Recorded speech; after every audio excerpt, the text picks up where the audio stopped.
Hey good people, in the last video you saw that nifty little thing I did where the Garmin nuvi showed an alert when you pass by a location and you can define the location and everything, and that's cool. Well, how do you do it? Well, we use the POI Loader to do it and Google Maps, which I'll get to in a second.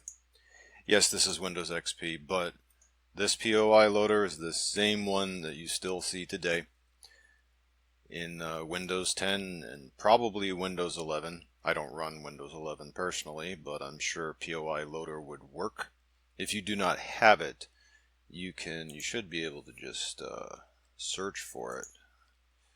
Garmin POI Loader. Can I? Oh, right. Windows updates and downloads. Yes, there it is. Hasn't been updated since 2013. Still works. Still works. So you can get it from here just by doing what I just showed you. Okay, back to XP. And how did I find out how to do what I am about to show you? Well, you see this help button here? You know, the button you've never clicked ever? Well, it actually tells you how to do it here, but we'll get to that in a second. Okay, so what I will be doing is using the express mode. This will all be shown in a moment, so just hang on. Because it's easier. You can do the manual mode, but the express mode is easier. If you want to use the manual mode, you can just read up on it here. Just launch the POI Loader, and instead of clicking Next, click Help, and it brings this up. So the interesting part here is in creating custom POI files. Okay. If a file name contains a valid speed number, or if all records in a file have speed encoded in the name, that sounds complicated, but it's not, then all records in a file will include speed and proximity alerts. For example, a data file with the name speed_30 generates speed alerts of 30 miles per hour, or kph, depending on the type of units selected in the POI Loader for each POI file. I should make note of something here. In your Garmin nuvi driver DriveSmart, if it is set to mile per hour, then whatever number that we specify here, which I will show in a moment, then it will alert in mile per hour, or distance in miles. If your unit is set to kph, kilometer per hour, then it will respect that instead of mile per hour. That's all that means. If the file name, now here's the interesting part. This directly deals with the file name. The file name actually matters here. If the file name contains red light, as in all one word, REDLIGHT, POI Loader assumes all records in the file have proximity alerts with a distance of 400 meters, or 1/4 of a mile, or 1,320 feet. If a file name contains GATSO, mobile, specs, safety, speed, or camera, but does not have a speed, POI Loader uses a default speed of 0, which means you will always be alerted. You can override this value by entering the speed in manual mode. We're not going to touch manual mode. We don't have to because of this right here. You can also enter speeds for each POI individually by adding the @ symbol and a number after the name of the POI. For example, a custom POI named Ridgeview @25 would create a POI named Ridgeview with a 25 mile per hour speed alert. Or if your unit was set to kph, then it would be a 25 kph speed alert. That's what I was talking about up here. POI Loader calculates proximity alert distance based on speed. You can enter proximity alert distance for individual custom POIs in a GPX file. We're not going to touch that. We're going to do it the easy way with the CSV. You can also enter proximity alert distance for all custom POIs in manual mode. And speaking of CSVs, right here, creating CSV files. This is actually really easy. I'm glad they designed it this way. You put in longitude first, then latitude, then name, and then you can have an additional field if you want a description. So, okay, what do we know at this point? We know that if the file name contains red light, GATSO, mobile spec, safety, or speed, but does not have a speed, POI loader uses the default speed of 0. Okay, fine. What I did, now it doesn't mean that the file has to be named red light and nothing else. It says if it contains one of these words. So I made one called custom-safety. Okay. So if I was to do this from scratch, and this is just any random folder, you just make a folder and you can do this. So I'm just going to delete this stuff and start from scratch. Delete. First, I need to get some coordinates. Well, actually, first thing I need to do is I need to create a new CSV file. So I just make a new text document. Okay. And I will call it custom-safety.csv, comma separated value. And we will go to edit it, and it will currently be blank. Now the format, remember, is this. So I'm going to do a longitude, latitude, name, then an at, a speed number, which I will label as 20 for 20 mile per hour, and then a description afterwards. So let's go to Google Maps, and I'm just going to pick, for example, a school. Okay, I'll just search for a school. Okay, there we go. We'll just do this one right here. So get rid of that and turn on satellite view, and we'll just say, where is the main entrance? Probably right here. This is where the buses would stop most likely, so I'm going to just right click and left click the coordinates, copy the clipboard, and I will paste this by right clicking and left clicking paste. Now remember, this is longitude then latitude, so I have to highlight this, cut, paste, comma.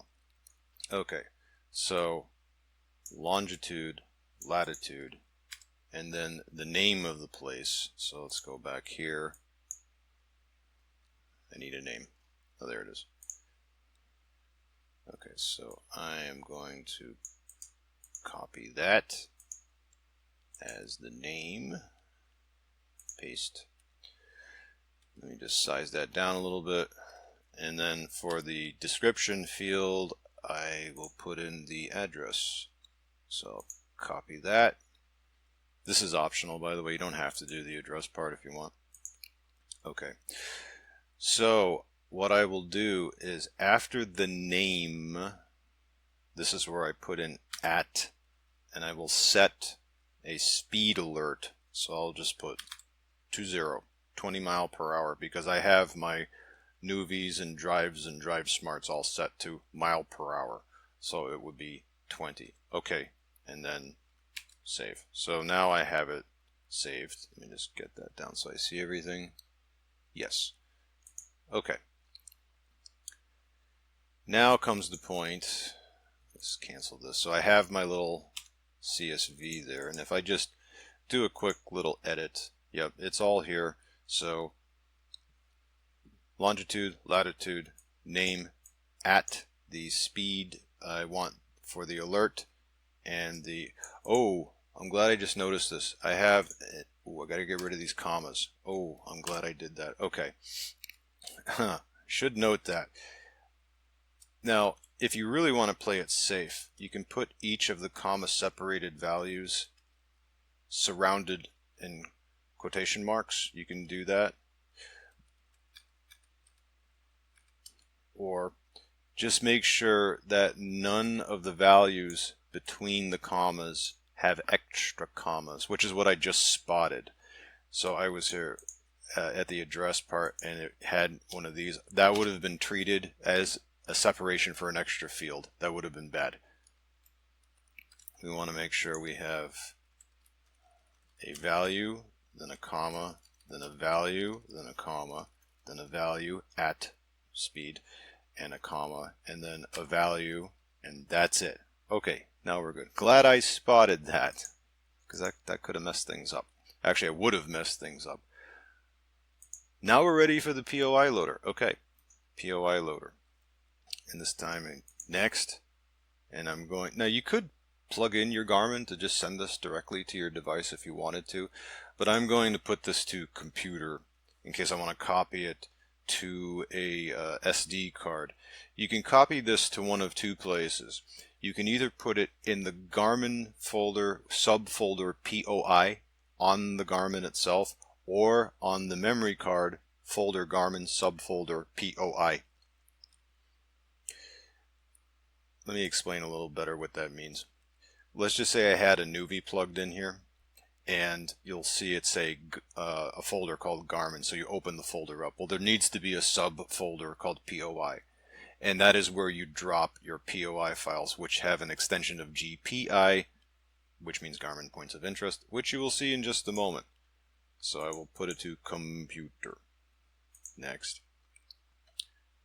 So let's, was it custom? No, custom safety. Okay, so I have it. I pointed to the folder. I have a bunch of other folders here, but I pointed to the folder where my CSV file is. Okay. Select the folder for saving your saving your what? Your POI file, which I make it as the same folder. Next. Select the folder where the data files can be found. Well, I want it as safety. I want it all to be the same folder. Choose a name. I'm just going to leave it. It takes the folder name as the POI category name, which is fine. This is where you can do Express or manual. I just use it as Express, make it easy. Next, done. And I only had one. And now I've got me a GPI. And this is the thing that I would copy to onto the Garmin or onto the SD card in the Garmin. So again, remember, when you plug in the nuvi drive or DriveSmart, there is a folder called Garmin. There should be a subfolder called POI. If there is not, you create it, and then you just drop, you copy and paste this GPI. You don't need to copy the CSV, because the Garmin's not going to recognize that anyway. Just the GPI. And then you put the GPI into the that folder, which is either going to be on the Garmin itself or on the memory card. If you're going to do it the memory card way, then you have a folder called Garmin. If there's not a folder called Garmin, you create one, and then a subfolder called POI, and then copy and paste this file over there. And that's it. And if you want to see how it works, look at the video right before this one, and then you will see how it works. And again, if you want to get all the information on this, just launch the POI loader and click help, and then just read this. It's all here. It is all here. And you can look into the advanced features and the creating custom POIs and so on and so forth. If you do want to do the GPX thing, you can.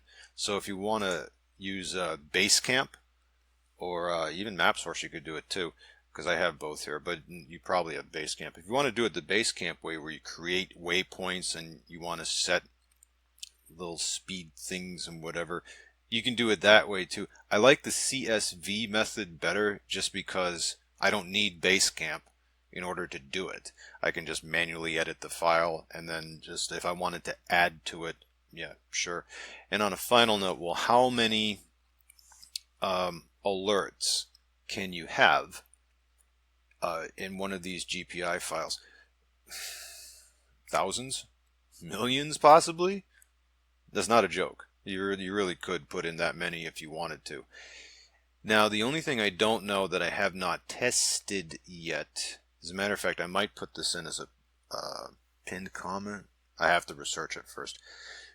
In older models, it will just work, like the nuvi 40, 42, 50, 52, 54. In newer models, 2597 and up, You may have to turn the proximity alerts on, maybe, like nuvi 56, nuvi 2597. If I find out you need to do that, I will put a pinned comment there, because basically if I find out that needs to be done, yeah, I'll just do a comment on that. Other than that, now you know how to do it. And again, if you want to see what it looks like, just go to the video right before this one.